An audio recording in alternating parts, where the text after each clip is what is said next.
बिस्मिल्लाहिर्रहमानिर्रहीम। उम्मीद करता हूँ आप सब लोग खैरियत से होंगे। आज आपसे बात करूंगा यूनाइटेड स्टेट इमिग्रेशन सिस्टम कैसे काम करता है और अभी जो रिसेंटली 2 महीने में जो चेंजेस आई थी उनके कितने पॉजिटिव इफेक्ट्स आएंगे। ये जो बैकलॉग्स वगैरह हैं, चीज़ें स्टक हुई हैं, ये इंशाल्लाह कैसे जल्दी ब्रेक होती चली जाएंगी। सबसे पहले तो हम ये समझते हैं कि फैमिली स्ट्रीम को मैं एक एग्जांपल ले लेता हूँ I-130 की, कि वहाँ पे पिटिशनर पिटिशन करता है, I-130 वहाँ पे स्टार्ट होता है, वहाँ से काम। तो 4 स्टेप में ये चीज़ें मूव होती हैं। 4 स्टेप में इदारों के हवाले से बात कर रहा हूँ मैं। ये डॉक्यूमेंटेशन वाले ये जो 13 स्टेप्स हैं इनकी बात नहीं कर रहा हूँ, ये डिफरेंट बात है। तो पहला इदारा USCIS हो गया, उसने नंबरिंग कर दी और नंबर 1 अलॉट हो गया। उसके बाद NVC आ गया, NVC से एम्बेसी में आ गया। 3 स्टेप हो गए। चौथे स्टेप में आपका वीज़ा लग गया, वहाँ लैंड हो गए। उसके बाद आपने 4th स्टेप के अंदर USCIS के पास दोबारा जाना है। अगर हम ध्यान करें तो ये USCIS के पास तो वर्कलोड बज़ाहिर 70 to 80% नजर आ रहा है। तो वाकई लोगों का सवाल तो ठीक है कि ये हैंडल कर पाएंगे, ये कैसे होगा सारा कुछ। उसका आसान सा जवाब आपको समझाता हूँ। USCIS की जब हम वेबसाइट को खोलते हैं तो बज़ाहिर हमें 5 सेंटर्स नजर आते हैं 5 स्टेट्स के अंदर, जबकि ऐसा नहीं है।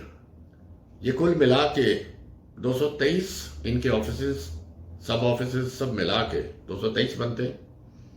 5 इनके मेन हैं और 218 इनके सब ऑफिसेस या सेंटर्स हैं। इसमें इंटरनेशनल वाले भी शामिल हैं।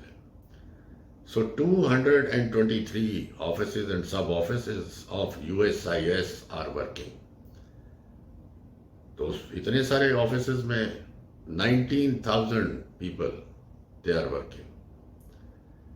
रोजाना की बुनियाद के ऊपर हर वर्किंग डे की मैं बात कर रहा हूं। वर्किंग डे के ऊपर 2500 केसेस, 2500 ये केसेस USCIS हैंडल करते हैं। सो अगर हम 2500 केसेस पर वर्किंग डे को 24 वर्किंग डे से मल्टीप्लाई करें तो फिगर क्या आता है? 60,000। तो अगर हम डाटा उठा के देखें 17, 18, 19 का, तो उसमें कितने पर मंथ हो रहे थे, केसेस हैंडल हो रहे थे? 60,000। तो वो तो ऑलरेडी कैपेसिटी मौजूद है इनके पास। अब बात आ जाती है कि जो बैकलॉग था, बैकलॉग कितना है? 15 माह का। 15 माह कैसे? मैंने तो पिछली वीडियो में 18 माह बोला था, तो मैं ही उसकी तस्दीक कर रहा हूं कि उसमें जो मूवमेंट हुई थी, जो थोड़े बहुत केसेस चलते रहे थे, वो जब आप माइनस करेंगे तो फिर 15 माह का बचना चाहिए। अब सिर्फ ये मसला 15 माह वाला है, वरना उनकी अपनी जो रूटीन है उसका तो उनके पास स्टाफ भी मौजूद है, उनके पास ऑफिस भी मौजूद है। अब क्या कर रही है? उसका हल ये जो निकाला इन्होंने कि ये अभी डिफरेंट चीज़ों को माइनस कर रहे हैं ताकि वहां से गैप क्रिएट हो और स्टाफ जो है वो डाइवर्ट हो सके, इन बैकलॉग्स की तरफ ध्यान दे सके। ये है मेन चीज। वो क्या क्या चीजें, चेंजेस क्या क्या आ रही हैं। USCIS की 2018 में एक नई पॉलिसी जो लागू हुई थी, प्रीवियस गवर्नमेंट ने जो की थी, वो ये था कि आपसे एक डॉक्यूमेंट USCIS को ग्रीन कार्ड के मुतालिक जब आप डॉक्यूमेंट जमा करवा रहे हैं, कोई एक डॉक्यूमेंट मिस हुआ नहीं और उन्होंने केस रिजेक्ट किया नहीं। चेक कर लीजिए, 94,000 केसेस 2019 के अंदर रिजेक्ट किए गए थे इस कानून या इस पॉलिसी के बनने के बाद। सो ये एक बहुत बड़ा झटका था और अगले साल भी ऐसे ही हुआ है। तो अब लेटेस्ट जो आया है मई के अंदर, तो इन्होंने मई के अंदर इसको चेंज कर दिया है और रिवर्ट बैक कर दिया है 2013 वाली पॉलिसी के ऊपर। 2018 खत्म कर दी है।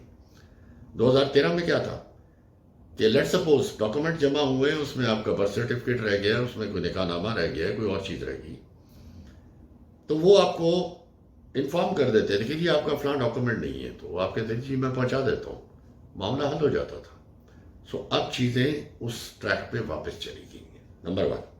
नंबर 2, न्यू वर्क परमिट जो है, एडजस्टमेंट ऑफ स्टेटस के अंदर, इन दोनों के अंदर टाइम लगता होता था। वर्क परमिट का इन्होंने ये किया है कि उसकी पहले मुद्दत हुआ करती थी 1 साल की, अब उन्होंने 2 साल कर दी है, ताकि वो जो साल के बाद उन्होंने रेपिटेशन करना है चीज़ों की और नए सिरे से फिर वो सारा प्रोसेस करना है, तो वहाँ से भी वो टाइम को सेव करें और उस चीज़ को इधर यूटिलाइज करें। उसके बाद आ जाते हैं जिनके केसेस फाइल हो जाते थे 21 ईयर्स के, जिनके बच्चे क्रॉस कर जाते थे, उसमें भी 2019-20 में ठीक ठाक रिजेक्शन हुई है। और जो लोगों ने दोबारा उसको जब फाइल किया तो उनको 0 से क्यू के एंड से दोबारा कहा कि वहां से स्टार्ट करो। तो बहुत बड़ी ज्यादती है, वो अब इतने साल दोबारा रिपीट होंगे। ये चीज भी माइनस हो गई है। अभी ये नहीं होगा। अब यूएससीआईएस ने पिछले तकरीबन 8-9 माह की एप्लीकेशन रिकंसिडरेशन के लिए मांग भी ली है।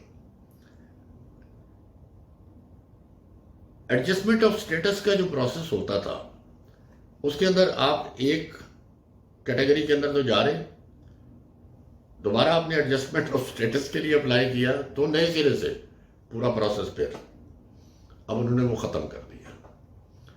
वो ख़त्म करने से टाइम भी सेव होगा, स्टाफ भी सेव होएगा और अटेंशन डाइवर्ट होगी बैकलॉग के ऊपर। तो अब वो उसके लिए इंटरव्यू वेवर दे दिया गया, ठीक हो गया। अगली चीज़ आ जाती है री एंट्री परमिट्स। आपको री एंट्री परमिट्स के लिए जो लोग भी एंटर होते थे वो बायोमेट्रिक्स की हर बार ज़रूरत पड़ती थी। अब उन्होंने इसको भी ख़त्म करके चेंज किया है।